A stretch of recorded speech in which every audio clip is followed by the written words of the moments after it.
This is What If Naruto was Hades' son. Part 1. Okay. So, everything on the night of Naruto was born would go the exact same. Turns out Hades was actually inside of Minato. So not only is Minato his father, Hades is. One day on Naruto's 5th birthday, after being scolded for pulling pranks, he sits on his bed crying and screams, "Mom! Dad! Why'd you have to die?" Suddenly, a green aura bursts out around the room, and the floor splits in two. He sees two figures climb up from the ground. One has blonde hair, while the other has red. He notices the other with the blonde hair is the 4th Hokage. Naruto jumps backwards, scared, and points at them, saying, Aren't you guys dead?" In shock. "Yes, but you summoned us, Naruto," Kushina replies. "Who are you guys then?" Naruto asks. "We're your parents," Minato replies. Naruto, only being 5, doesn't question this and runs towards them, having a group hug. "You've grown so much, you're so big," Kushina says, on the verge of tears. Not from sadness, but happiness. For the rest of the night, Minato and Kushina explain to Naruto about everything that happened on the night he was born. They even tell him how Minato was sharing his body with Hades at one point in time for a special task only he knew about. But after Hades took back his powers, I still had a part of him in me, and now he and I are your mother. I, and your mother are your parents, Minato says. Naruto processes this slowly, but more or less does very well to keep his cool. "You must promise us you won't tell anyone about your powers yet," Minato and Kushina say.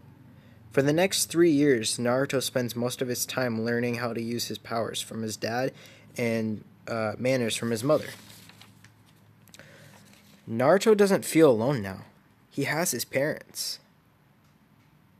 Naruto begins the academy and is instantly a prodigy. He is comparable with Sasuke throughout all aspects, never using his demigod powers. By the time Naruto takes the graduation test, he still fails this time.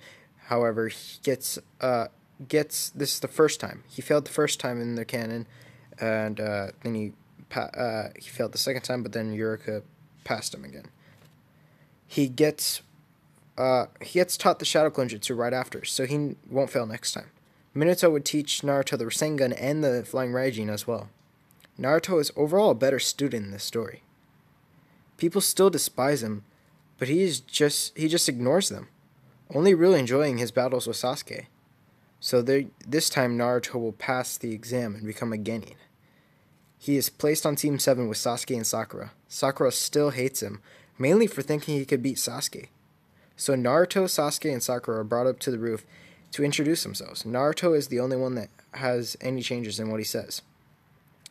He says he enjoys home-cooked meals, he doesn't mention his mother, and wants to become Hokage. He says he dislikes seeing his allies hurt. The next day, Team 7 meets at the training grounds for the bell test. The rules are explained by Kakashi, and then Kakashi proceeds to start the test. Sakura and Sasuke bolt off into the woods, but Naruto, wanting to be honorable, instead he wants to actually fight him one-on-one to see the gap in their strength. Naruto rushes at him, actually doing pretty good, forcing Kakashi to put away his book. And Naruto is fighting against him quite well. Kakashi doesn't have to pull out his Sharingan yet, because it's just taijutsu. But Naruto comes at him with basically killing intent, almost. Not really killing intent, because if he had real killing intent, he'd be using his powers. But just taijutsu type killing intent. So he throws a kick, but it gets blocked. He throws a punch, it gets blocked. Kakashi throws a punch. Naruto dodges, grabs his arm, slams Kakashi to the floor. But then it turns out to be a substitution. How did he have time to weave signs? Wasn't I holding back his arm? Naruto notices that he's used only one hand and he was able to do it that fast. Jeez, he's good. Naruto suddenly sees a bell on the floor. He rushes forward and goes to grab it. But suddenly, it disappears. What is this? Naruto says. And then suddenly he gets kicked. It was a genjutsu, Naruto realizes. But only Sharingan and special dojutsu usually put you into that. Or a genjutsu user. He looks over and he sees Kakashi with his Sharingan out. You're good, Naruto. Very good. But I won't lose that easy. Might as well give up now. Naruto says, I won't give up. I don't give up this easy. He rushes at him. He rushes at Kakashi.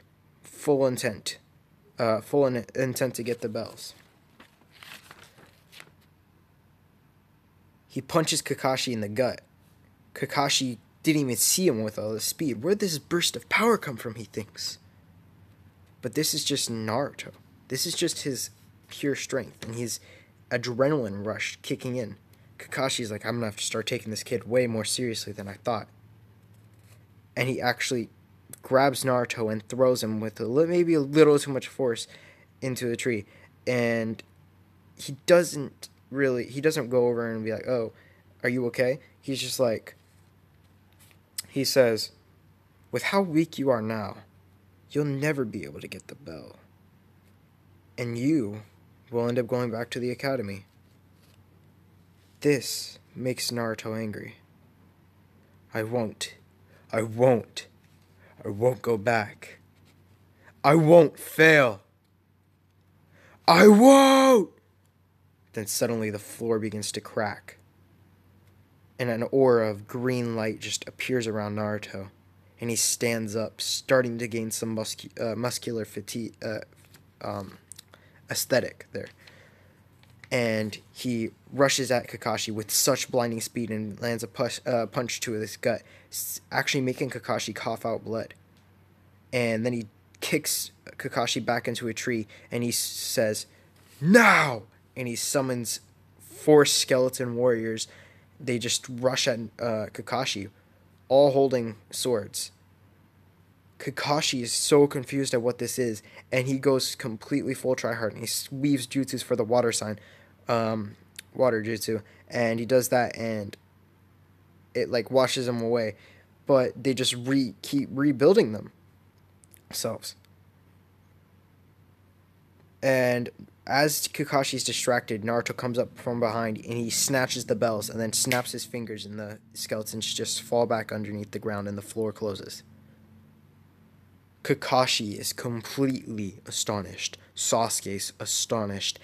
Sakura is scared. She doesn't know what happened. No one knows what happened.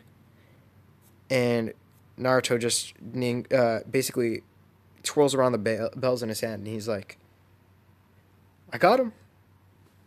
You got distracted. And he's like, Kakashi asks Naruto what this is. And Naruto's personality changes back to more serious, and he's like, you don't want to know. So after that, Kakashi's going to actually tell the third Hokage what happened, and it's going to lead to them bringing in Naruto for questioning. Naruto has to explain what happened. No one believes him at all. You a demigod? There's no such thing. But Naruto just snaps his fingers, and the floor opens. The floor opens to reveal his mother and father. Minato, the third Hokage says. Master, Kakashi says. It's been such a long time since I've seen you both, Minato says. And they end up explaining and confirming Naruto's story. We told him to keep it a secret this entire time. We didn't want anyone to be astounded or to try to take advantage of his power. Not that we thought you would, but just to take it, like Donzo.